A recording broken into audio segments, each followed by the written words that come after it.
Why, hello everyone. Welcome to Redneck Ways model build. How's everybody out there in YouTube land? I hope everybody's set fine and dandy. Guys, it's Sunday evening, and it means one thing.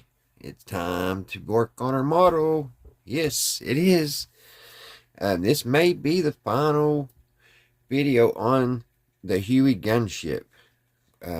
We have a couple little pieces to put on, very small pieces, and then some decals, which we're not going to be probably using very many of the decals that came with it, because most of them are Canadian.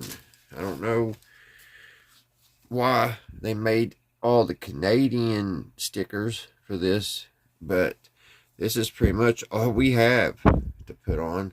And I guess they wanted you to build the Canadian rescue. I don't know.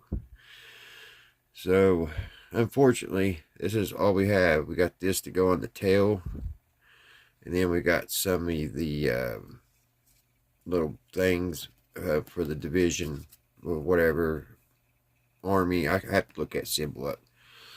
I'm not for sure what division that is. So it kind of stinks. I wish it had more decals for this, but I know we're going to put this on here. We're going to put the 888 on, and I don't know if we're going to put these or not.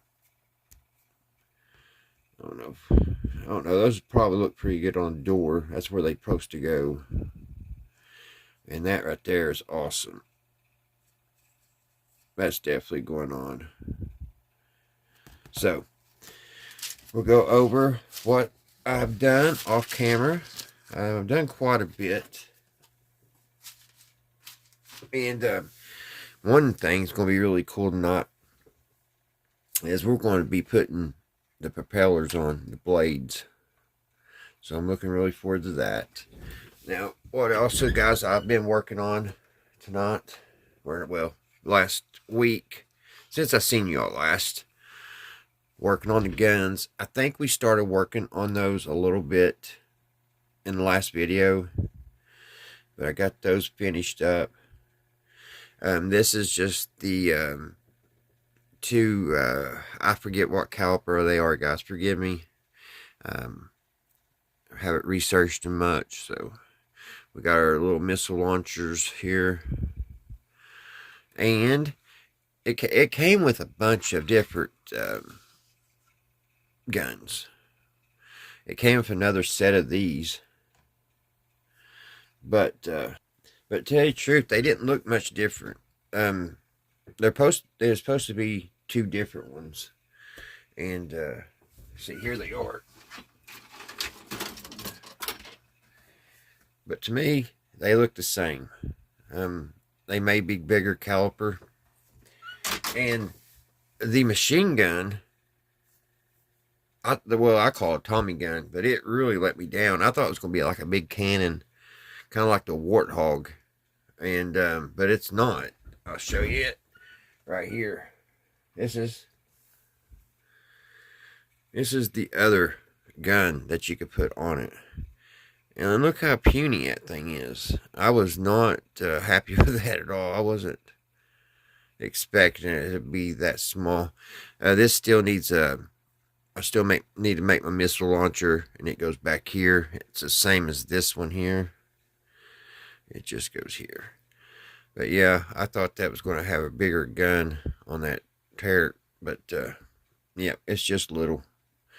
So we have that, and then we have our missiles, or I guess they're these Hellfire missiles, maybe, which is pretty neat. And I didn't glue these in place. That way we can change them out. I drilled holes here where these mount. That way you can just wiggle it a little bit. That one's really in there. Just wiggle it a little bit, and that comes off. And then you can stick your missiles in there. If I can see the holes. I don't have my glasses on yet. Put your rockets on it, which I think that's really neat. And then you got your rocket system. And also, let's put our guns back on here because I think these look the best. So let's get that back in there.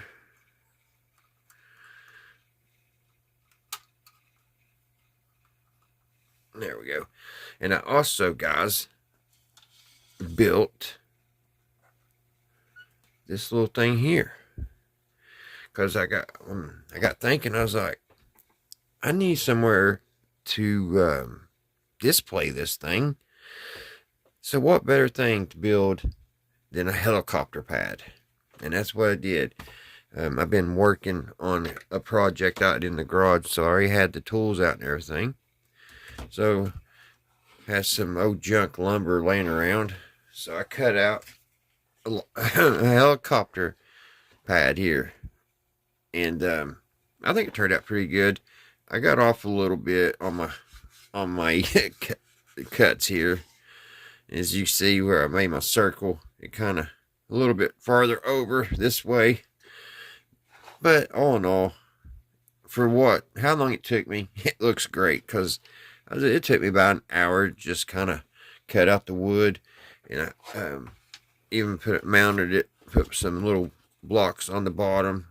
That way it gives it a 3D look instead of just a piece of plywood sitting on the ground. And there's the bottom of it. And yes, I did. I put lights in.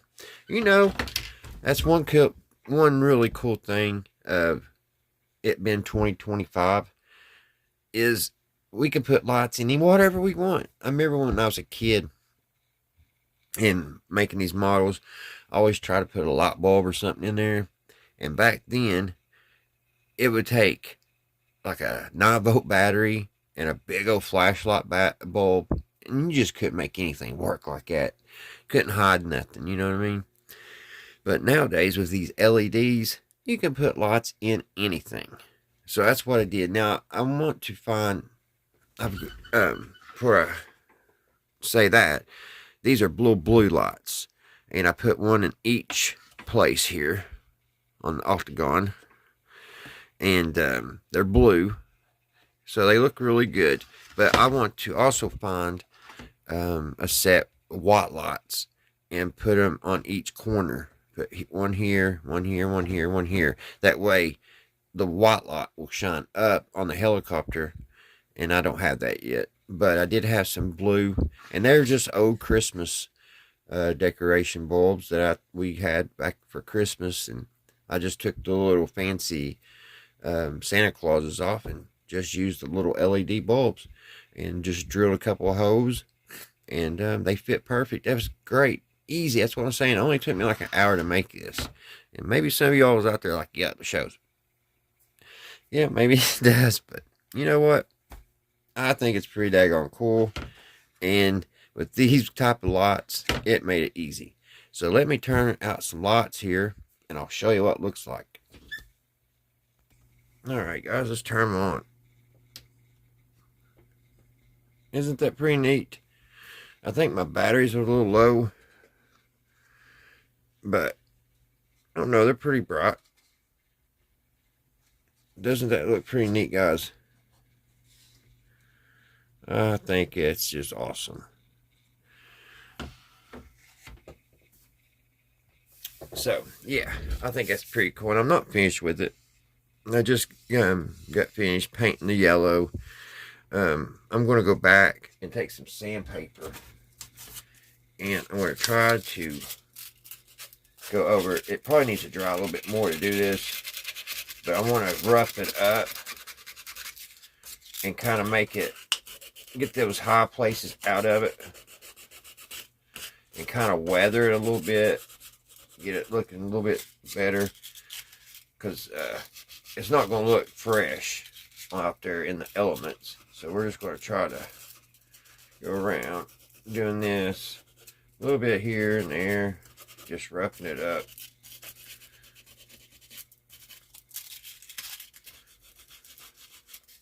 kind of fun. Making little marks there, here and there. If somehow I take too much off, I can always add a little bit more back. But just want to try to weather that up.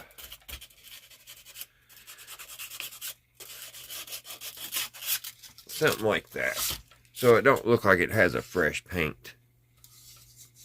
So there's a little bit, like I said, there's still a little bit of work due to it. I'm going to check the dollar store and see if they have any white LEDs. And like I was saying, we'll put one on each corner. But enough about that. I am going to put the propellers on tonight, guys. And we need to put these little vents on. One goes here and one goes here. So we're going to add that.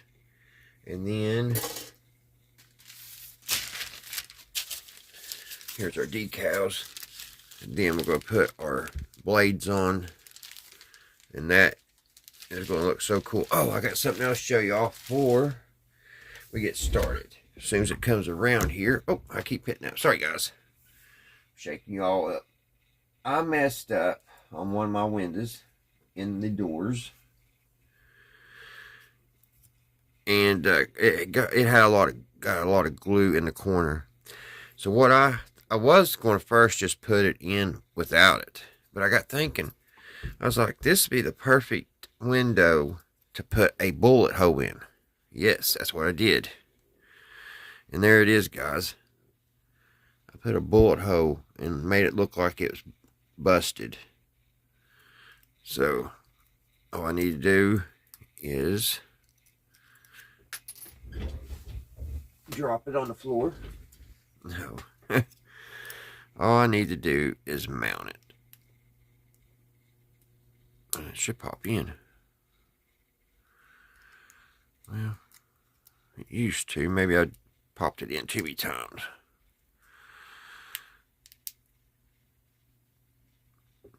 There we go. I thought that would give it a really cool little feature. A little Easter egg. Alrighty, guys. Tonight, since this is probably going to be the last video on the Ĥuey, I would want to make this a very special video for all the veterans out there that keep me and my family and my country safe and free. We're going to be listening to some stories of some Ĥuey pilots. And if there's anybody in the military watching me, or anything in the Army or whatever, I just thank you all so much. I appreciate it. And man, just some of the stories, y'all are incredible. So that's what we're going to be doing. We're going to be listening to some stories from some veterans. The first story is going to be a Ĥuey helicopter pilot. And I believe I have another story after that if we're not finished. So let's get started. I'll get you guys on Sky Vision and we'll finish this bird up tonight. Alrighty, guys. This first story is coming from Jack Hawkins. He shares his story here. Okay, yeah, I'm Jack Hawkins. I was in Vietnam in August 1968 to August of 69. I grew up on a big ranch in Higgins, Texas, and went to flight school. Went into the Army in 1967, and I'd always wanted to fly, and this was, I guess, the opportunity that I had. Went to the 119th, got into the company, like I said, in August of 68. Was a Peter pilot and made AC sometime in November of 1968.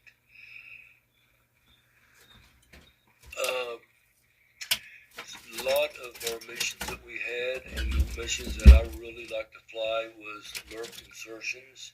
This would be like 4 or 5 guys that we would put into the jungle, and they would stay out for probably 4 to 5 days, and they tried to avoid contact with any of the bad guys, but just to report and see what they had and movement and all that. When I first got into the country, we were flying a FOB mission, and that was over into Laos and Cambodia. And I went over there a few times, and as a Peter pilot, didn't know a whole lot of what was going on, but I remember one time it was a hot extraction, and they got everybody out. And that is what is amazing with the guns and the covers. That and I was a slick pilot. When the guns would roll in, that usually gave the slicks enough time to get in and to get out.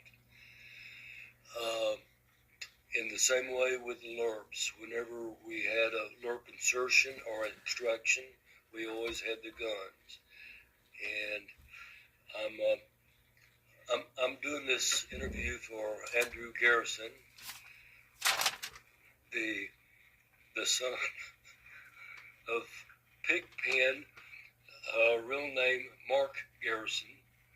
Pigpen got into country about a month after I did. And he was a slick pilot for a while. He was in the yellow flight. I was in the blue flight. And it's really strange in the company. The flights kind of all stayed together. We didn't intermingle all that much. And like the yellow flight, I think most of their missions was more down. This piece, guys, don't make sense. It's saying put it on top of this window as a vent.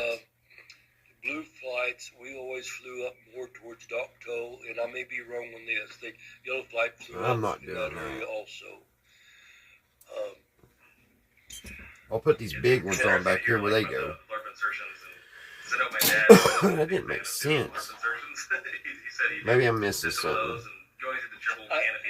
And I'll tell you why I really like the LURP insertion. And something I learned, this was when I was a Peter pilot. We were doing a LURP extraction. There were, I think, 4 on the ground, and it was hot. The guns were rolling in, and they were trying to get to a pickup LZ where we could get them out.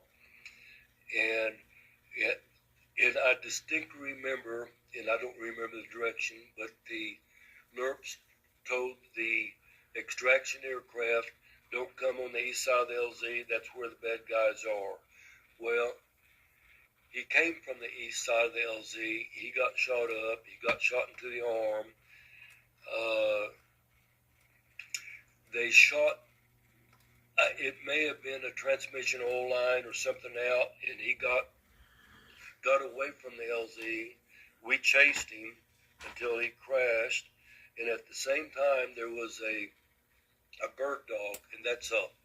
I don't know what the bird dog was. It's not a 01. I don't remember, but it's a small fixed wing.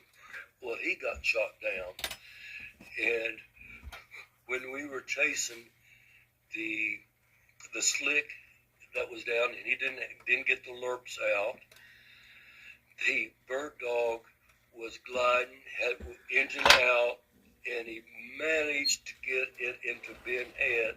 And when he landed that aircraft on the strip at Ben Head, I think I could run faster than what his landing speed was. Well, then we went back and we picked up the LURPs, and we could only get down to where they could just barely reach the skid. This is mountainous area, and I can remember I was a Peter pilot then. I was over here winding the clock, trying to stay busy, and I can remember throwing their M16 up there, grabbing the skid, and getting in. So we got about glue, guys. Next day, I think I have just enough to finish this model. We were putting in some LURPs, and I looked back, and it was one of the same guys. And I said, "What are you doing back?" He said, "I hate being around base camp. I'd rather be out in the woods." Reason I like the Lurps would tell you what was going on. They wouldn't tell you, "Yeah, come on in, it's fine." If it was bad, they would tell you. They were very good.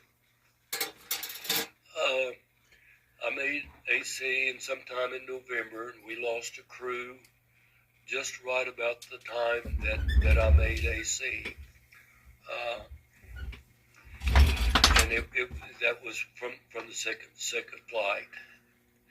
And so things went on, and just normal. We had a lot of combat assaults.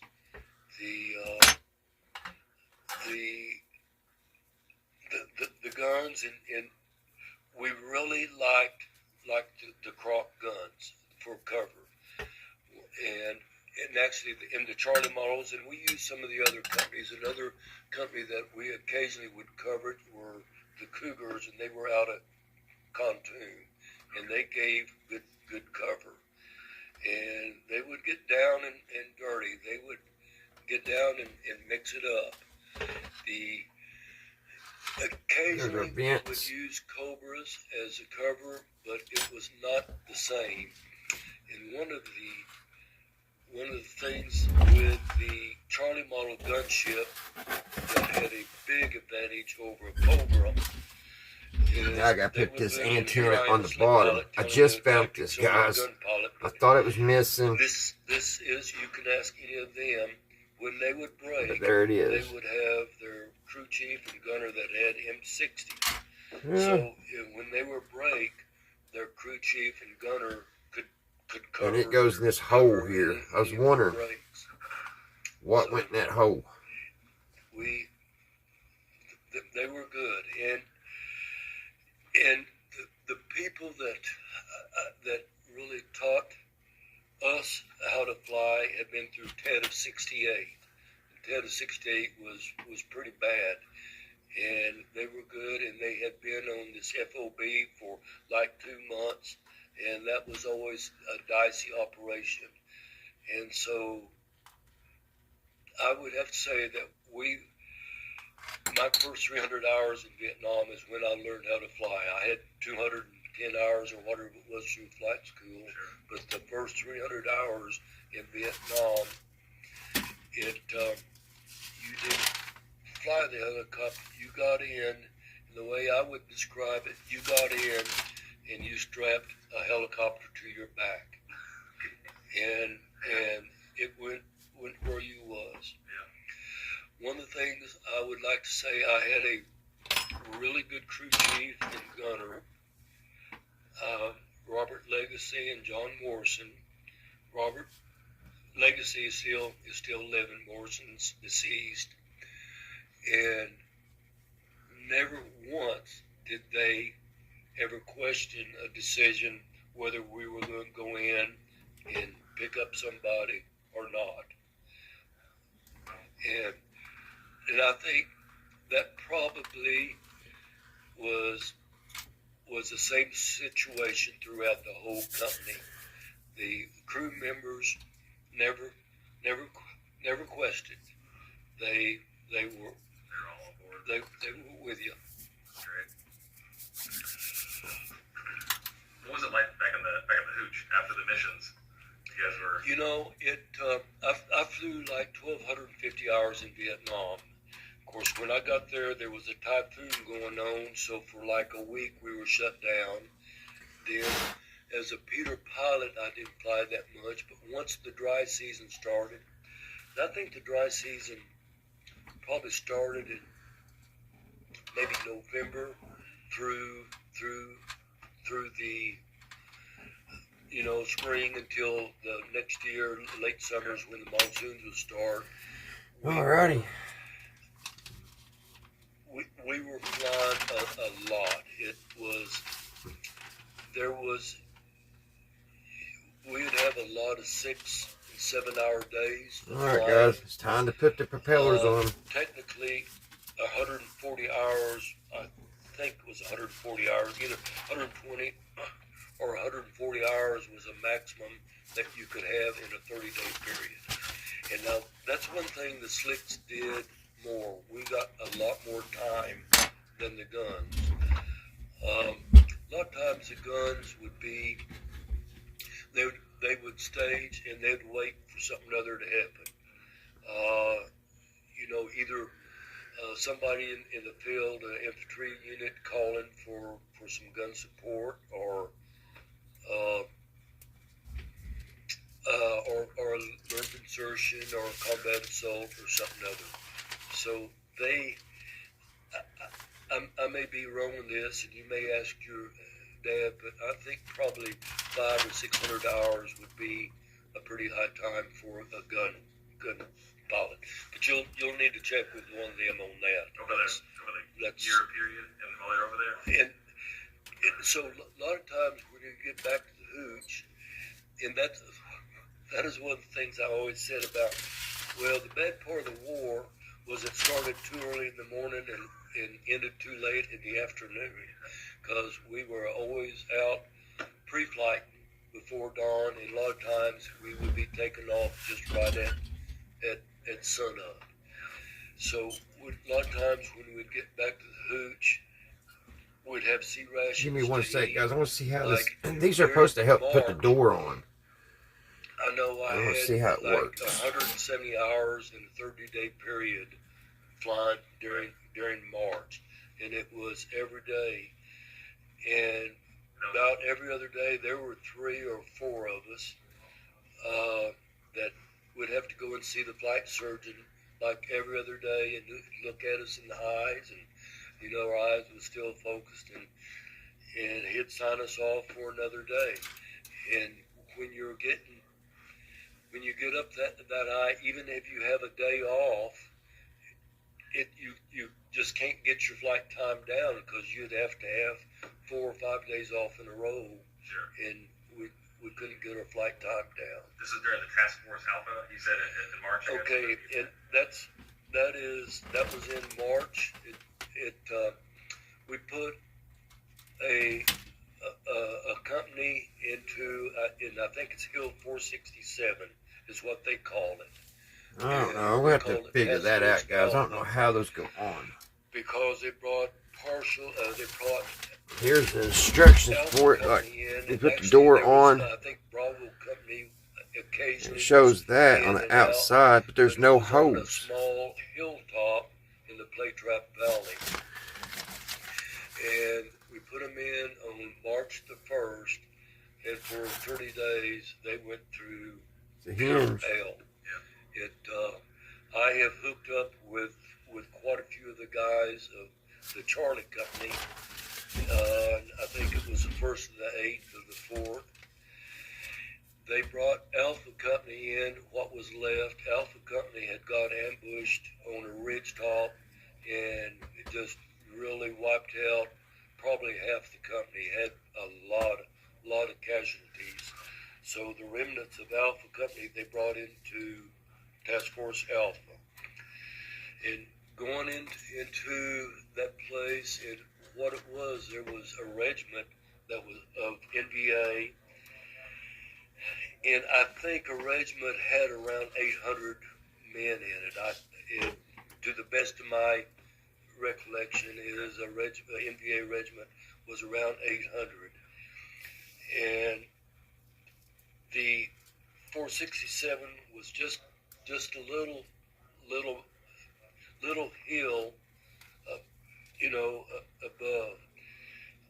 I can remember going in during the time, resupplying them, and what they would want, they would ammunition and water, and it got to where they were surrounded. They couldn't even get down to the creek to get water, and they were just really.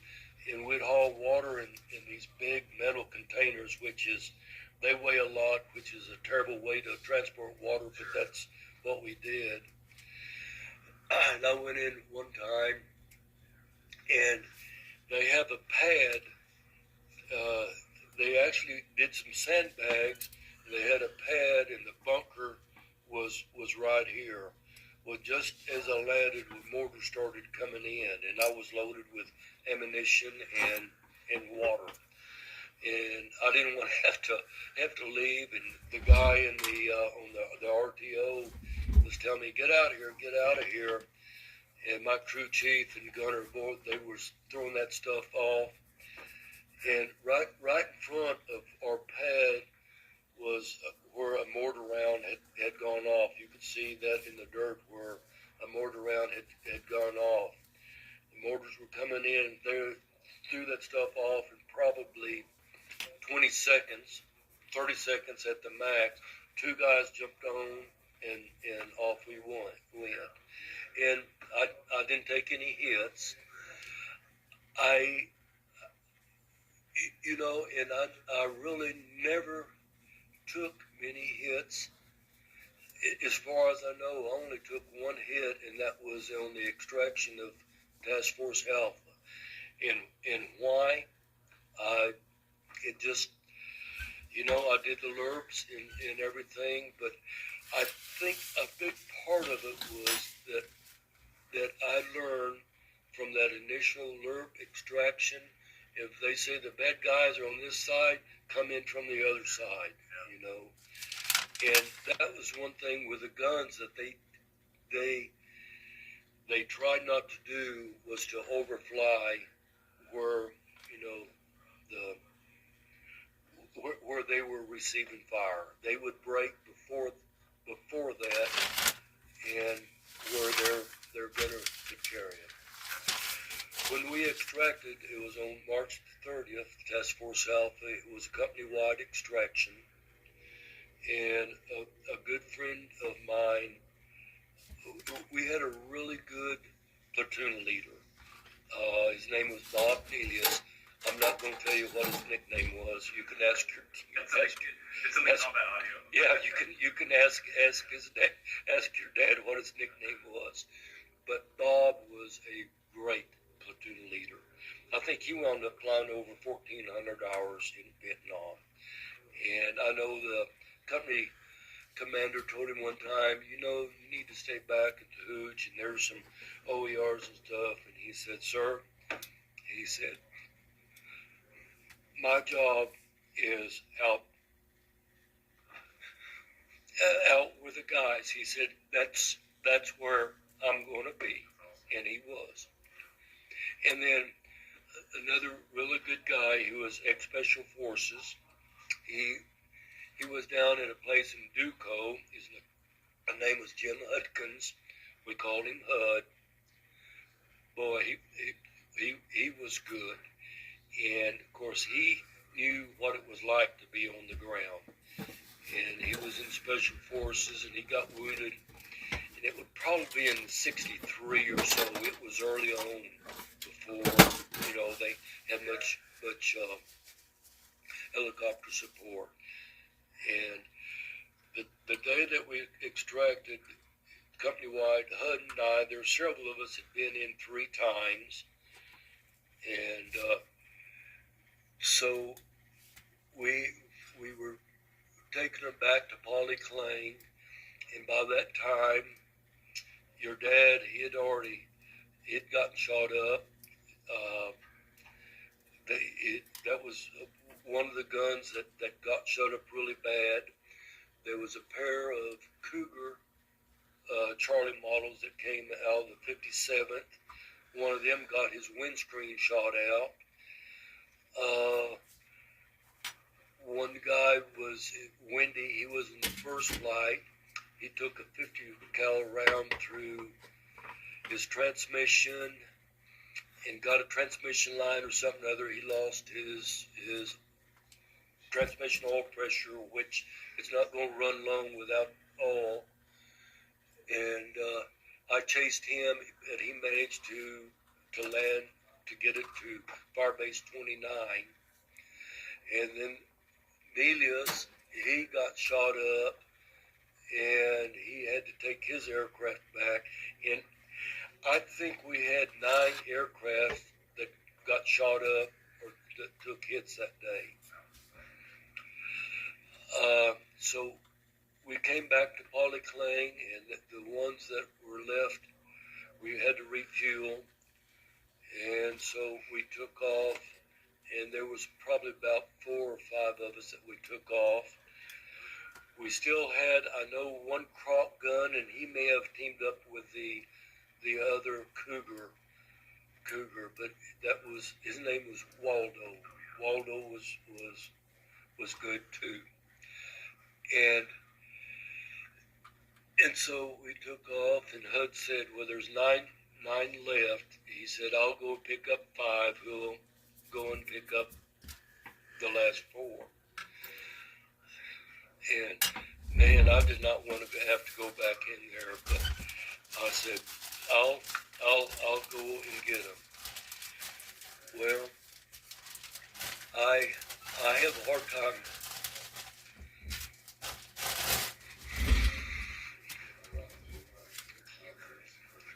Give me just a second here. Sure, absolutely. Hud went and got the 5, and he got shot up pretty bad. And I was getting ready to go in, and I said 3 things: a Lord's Prayer, 23rd Psalms, and the affirmation of faith. I did not see any way I was going to get in and get out. I believe in guardian angels, and I could tell you several stories on that, and I believe in miracles. Amen. Well, at that time, 2 calf cobras showed up. They both had full rocket pods. That's 96 rockets between them. And they said, y'all need some help? And yes, sir, we sure would appreciate it. And I went in, I made it in, got the other 4, and got out, and I took 1 round. I think the miracle was that the bad guys knew that it was getting low, and when they saw the Cobras had a lot more firepower than that. In 96 rockets, they could have really peppered around that. And I would say that was a miracle. I met with it, one of the last guys out. His name was Homer Steadley. He was a lieutenant, and he had a medic and a RTO and one of his platoon sergeants. And those 9, the 5 that Hud picked up and the 4 that we picked up, the colonel had told him that the helicopters aren't going to go in. It's you guys are going to have to E&E, and that was like a death sentence to him. Well, later on, I met with Homer, and he said, in that bunker where we had landed was filled with mortar rounds, claymores, all the ammunition and everything. And Homer said, did you know that we had already set fuses in there to blow that stuff up? And it's right there. And I said, no, I didn't. But if I had, you'd still had to walk. You would have had to walk out. But he said, yeah. He said, I loaded that thing with all kinds of fuses to blow it up. He said they weren't going to find them all, and I guess after we pulled out that it did. How many trips did you make to the LZ that day? 4. Hud and I did 4, and here he comes. Crop 3. Crop 2. All right, come here. Is he telling you a bunch of lies about me, Andy? Well, no, all the crops, everybody in general. They were good. Everybody. No,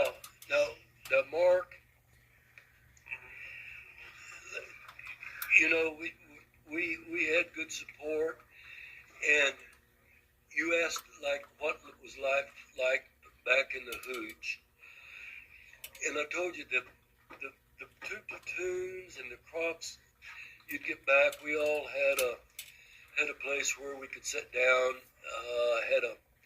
Like in our hooch, there were like 4 or 5 rooms on one side and 4 or 5 rooms on the other, and there was an area in the middle that had some chairs and a refrigerator. A lounge. A lounge, kind of a lounge thing. And the second flight, we kind of stayed there. First flight there, and the crops there. I would say when we got back, we would go and possibly go and eat with the crocs, but back at the base, everybody kind of was with their own Yeah, group. that's right. They stayed. But once you got in the field, it was Yeah, we were together. yeah, that's right. Well, you needed to prepare for tomorrow and the next day and your missions, and stay cognizant of what the hell you were doing. And everybody just kind of stayed with their own unit. Yeah. Like he said, though, when there was a big operation or something, everybody pulled together. Yeah, it was. It was. We had a good company. We actually, when I was there, we lost 1 crew, and then on March the 1st, whenever we went into the Blade Trap Valley, we had a crew chief that got killed. He got shot in the throat right above his chicken plate. What was his name? It was a German name. I can't remember. Did he kill him? Huh? Did he kill him? Yeah, oh yeah. He was on Thunder's aircraft. Donald Thornton? Yeah. And I know that he had just had a son. And So you wear the chicken plate much? I wore the chicken plate all the time. So did I. Yeah. The one time I didn't put it on after I was in AC, and I didn't put my flak vest on or anything. We got a call to scramble at ख़uey duty I was talking about last night. And we were really in a rush. They were in a firefight. I jumped in the aircraft and cranked it and it went. And I realized I didn't have my chicken plate or flak vest on. And during that, on the way back, after we fired, the guns were hotter than hell, 60s. Yeah. And this guy brought his gun in instead of giving out the door, the gunner, and it cooked off. One hit me in the back. Oh, it broke a couple ribs, believe it or not. Yeah. I didn't have that flak vest or chicken plate on. And there was no cushion when it hit me. And that thing just hit. Oh, in the seat. Yeah. Ooh. It hit me right in the back, and it had fabric and everything else, but it just slammed. It was an armored seat. The seat weighed 140 pounds. And it just knocked the shit out of it. Yeah. And that's the one time I always swore it again after that. Yeah. Well, I tell you, there's one time I didn't. We were all parked at Polyclinic. This was in March also. March was a tough month. No kidding.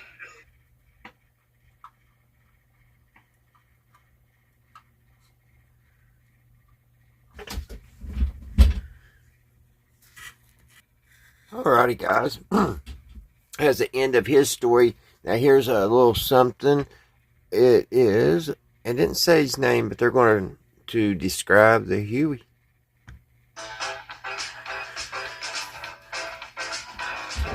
I found myself staring at all these hidden details on the Bell UH-1 ख़uey. To learn more about him, I brought in a former ख़uey pilot. Hi, I'm Matthew Burchett, and I am standing in front of an amazing and iconic American war machine, the UH-1 ख़uey. Everybody knows it. Everybody's seen Apocalypse Now. But today, we have an incredibly special guest, Cal Cam, who flew ख़ueys in Vietnam. Cal, thank you so much for being here today. What I'd love to do is just kind of do a walk around and get your thoughts and feelings on this particular aircraft and give us some insight of what it was like to actually fly this bird. Okay, well, thanks for inviting me. Oh, you Because bet. I'd love to do that for you. and we'll start right here. Awesome. I want to compliment the team who restored this aircraft because it looks just like it did in Vietnam. Seriously, it looks exactly like it did. When it came to Vietnam, though, there were some things that we did do to it. We took these doors off, this door, and we took that sliding back door off. We also removed all the seats that were in here. The only seats that we left in the back are the 2 jump seats, one which the crew chief operated, or sat in and operated the M60 on this side, and the door gunner on the other side with that other M60. It has a little What's pin that amazing goes to here, me guys, and is it that came you off, actually so got the real there ain't no fire putting that back on.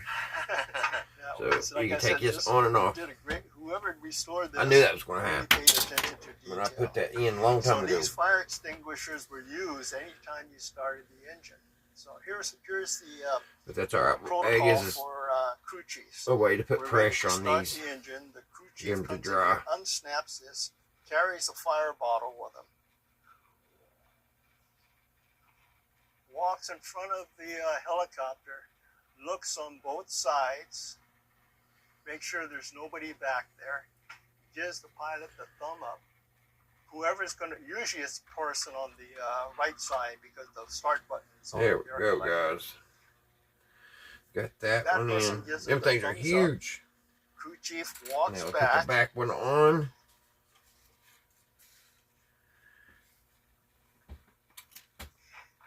And I cannot slide this forward because the gun is in the way.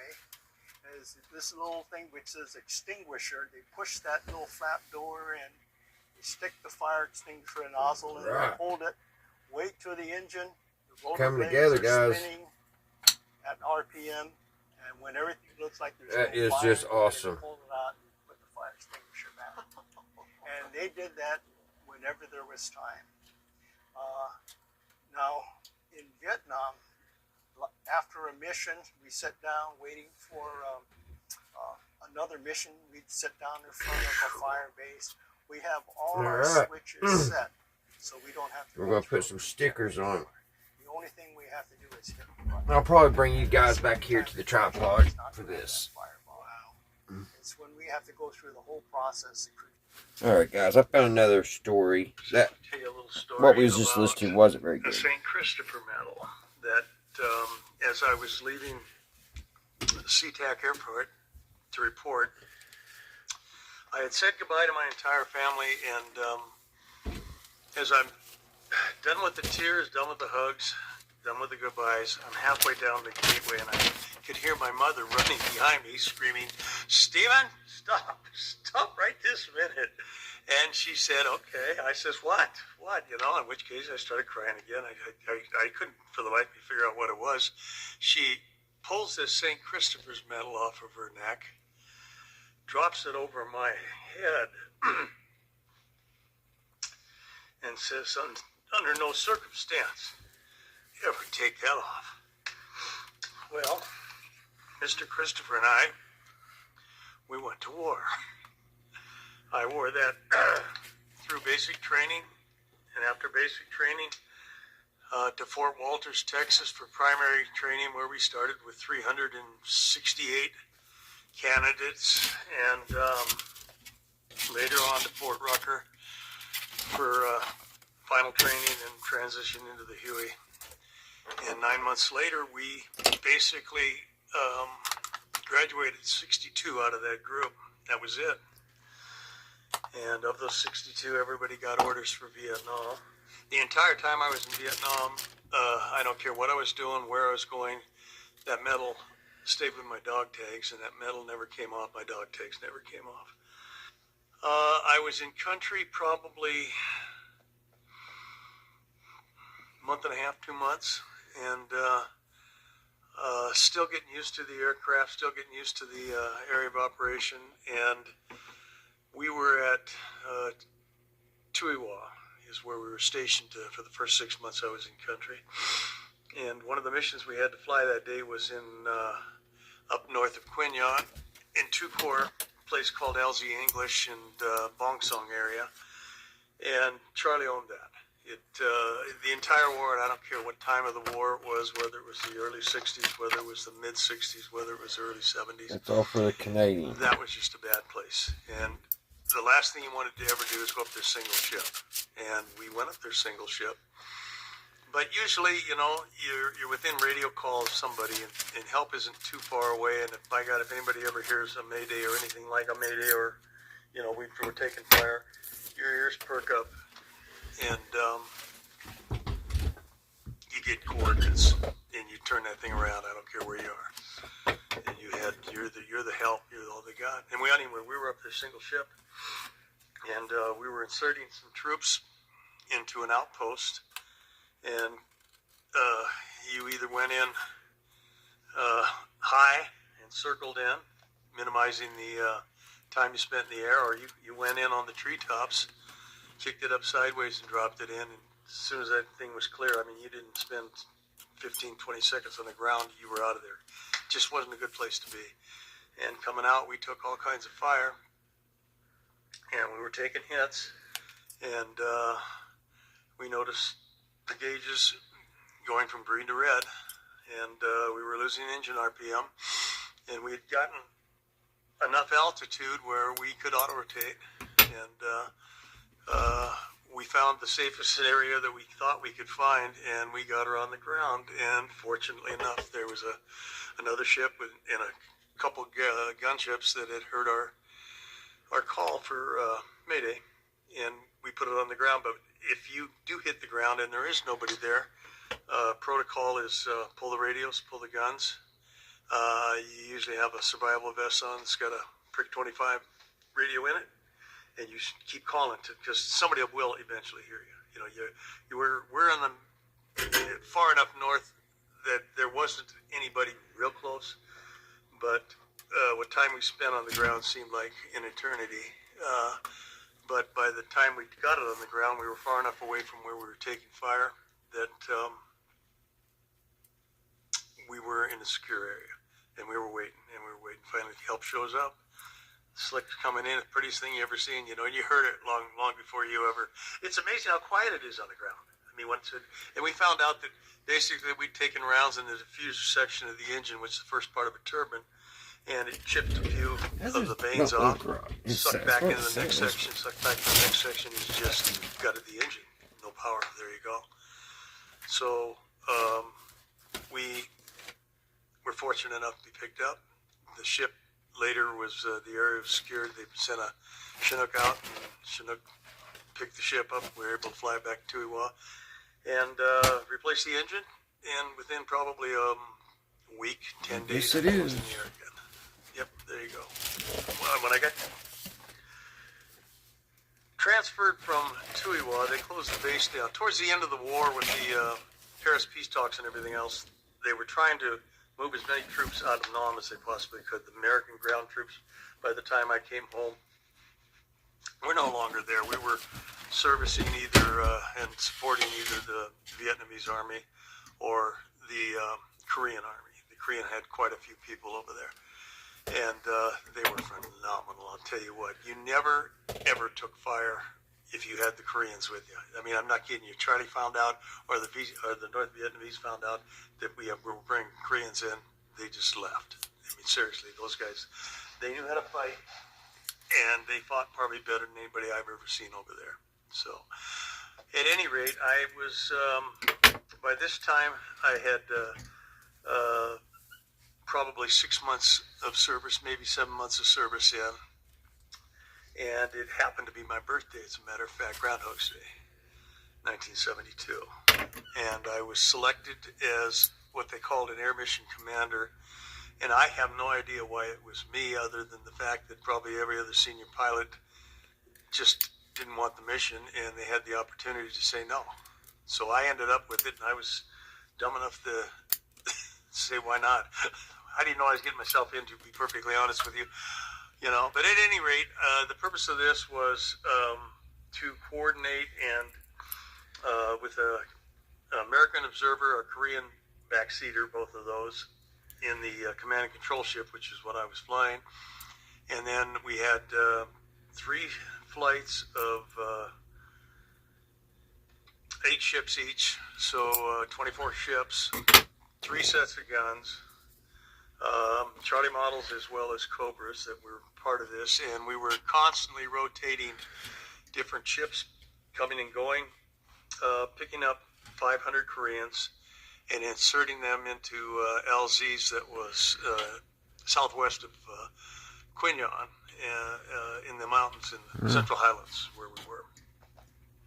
So the sole purpose of this mission was basically I'd get calls from the gunships. They'd be on station. I'd get them set up. We would have probably 3, maybe 4 pickup zones, PZs as we called them, and we had probably 7 or 8 different LZs that we were putting these people in. And you had to coordinate your fire prep in all these LZs. I would have to drop down, which is, or one of the other slicks would drop down, and we'd put smoke. They're not releasing, the, guys. LZs needed to be so we could mark them for the ships coming in. And once we had them marked, we'd basically tell them whether it was a 1 ship, 2 ship, 3 ship, 4 ship LZ, how many ever ships they get in. They'd set themselves up on short final, come in, kick off their troops. Each one would be probably hauling anywhere from 6 to 8 Koreans.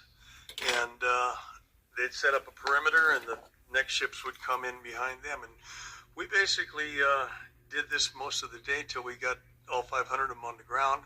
And once they were on the ground, if they came into any contact, we were there to coordinate resupply, water, food, ammo. If anybody got shot, we went in and picked them up. If there was nobody else to pick them up, and if the person was in serious enough condition, I went in. Not supposed to do that, but if we get a call that we've got somebody that's in dire straits, we need to get him out. We need to get him out. And I had every ship that we had. I'd either released 2 of the flights, and the third one was going back to get refueled. I didn't have anybody else out there, so basically we dropped down, and we picked up 3 wounded, I believe it was. And from there, it's either the nearest medical MASH unit, or if it's serious enough the MASH units can't handle it, head injuries, something like this, you fly to the hospital, nearest hospital. And Koreans had excellent medical facilities over there in their units. So we were, probably not more than 30 minutes from where we were inserting them to where they were actually bringing it back. Try as we may, we didn't get them all back, and that's to this day, that bothers me. I mean, I can still see people between my console, and I watched a kid die. He no older than I was, and I had that thing bent over. And we were supposed to be 100 knots max on this, what we were supposed to be doing, and I know damn well I was doing 110, 115, and I didn't make it. He glazed over on me, and I'm sitting there trying to tell him, I'm trying. And 50 years later, it still bothers me. I'll see him someday. And when I came home, there's a bit of a story there as well.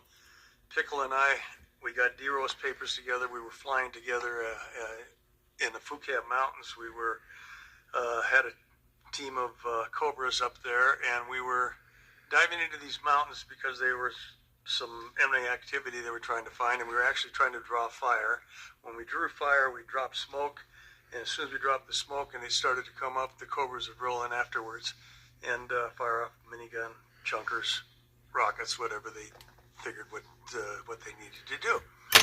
Anyway, while we were on that trip, and this was March 30th, 1972, get a call over the radio because he wasn't even supposed to be flying with me that day. He was my co-pilot. My original co-pilot got sick that day, and I needed a butt in the seat, and I knew he wasn't doing anything, so I threw him in there. And they didn't necessarily want 2 ACs flying together because they were short on ACs, and they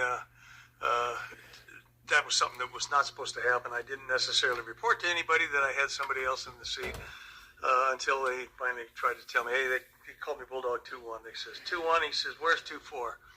Because they knew him and I were joined at the hip, and wherever he went, I went, and wherever I went, he went. And I says, who wants to know? He says, operations wants to know. He says, your guys' D-roast papers, which were our papers that really says time to go home, have come in, and which was a little bit early for us. We weren't expecting that. And I says, who's D-roast papers? He says, I've got D-roast papers for 2-1 and 2-4 right here.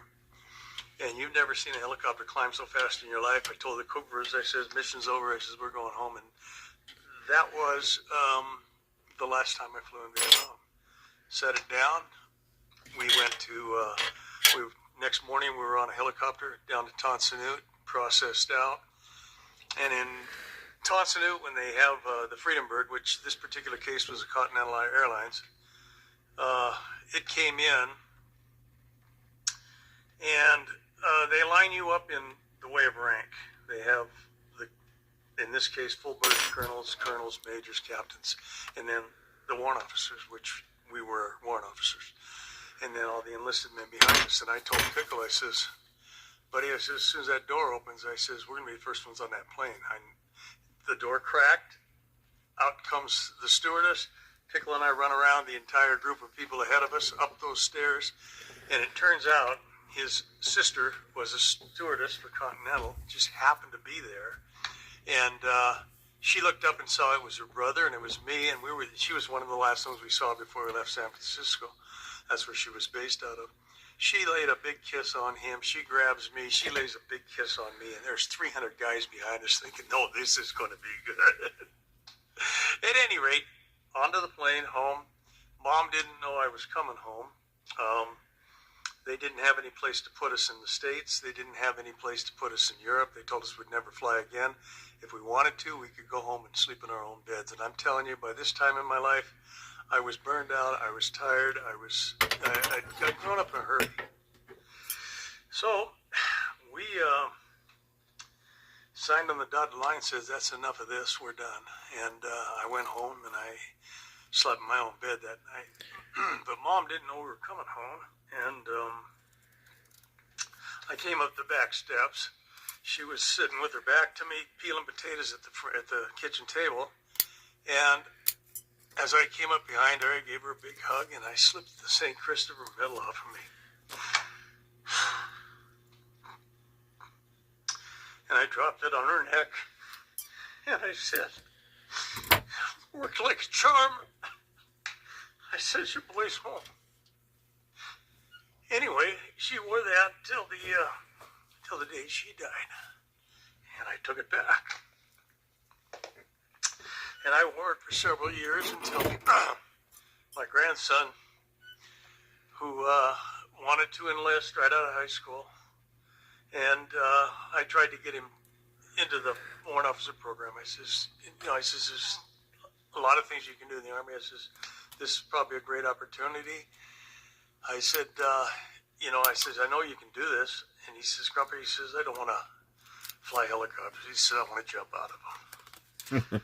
I said, okay. So he went down the road. He had to go down. He became Special Forces Ranger. And the week before he went to Afghanistan on his first tour, I took him out. And we had a steak dinner. We talked about things, and I tried to tell him what he needed to do to survive. And I knew he would do it, and he did. And in the parking lot after dinner, he gave me a hug, and he says, Papa, he says, I'll be okay. And he says, I love you, and started to walk away.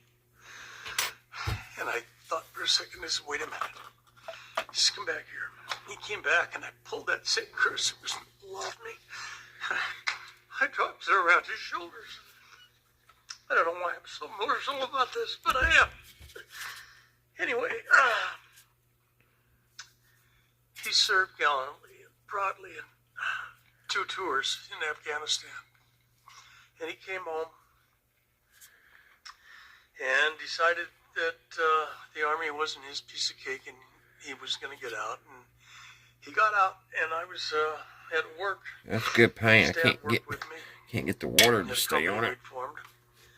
Anyway, he stopped by to see his dad, and I happened to be there, and came up behind me, slipped that medal off, and dropped it around my neck. And he says, Grandpa, he says, it worked like a charm. Exact same thing that I told my mom, and I never told him that. Just sort of a strange deal. And my fourth son, if I ever had a fourth son, I kind of adopted this kid, and now he's a captain. He just became a captain. Got orders for Korea 2 years ago. So off came the medal, and I said it's on its third tour. And I haven't got that one back yet, but I'm expecting it any time. And that's kind of the end of that story. But flying in Vietnam was probably one of the most exciting things I've ever done. Most terrifying things that I've ever done. I never considered myself a hero. And I don't know who said that, but I've served with heroes. A lot of them. And never refused a mission. No matter how intense, if somebody called, we always went. I got shot down 3 times. Shot up a number of times. But thanks to Mr. Christopher and probably a lot of prayers from my folks, I got it home. And unfortunately, the only thing unfortunate about the whole thing is that when I came home, it was near the end of the war. Although I tell all the veterans that served in the mid to late 60s that in 1971 and 1972, I said, you didn't get it all done. I says, they were still shooting at us. And that's a true story. And anyway, it's something I think about all the time. You never forget it. It's something that if they asked me to do it again, I'd do it.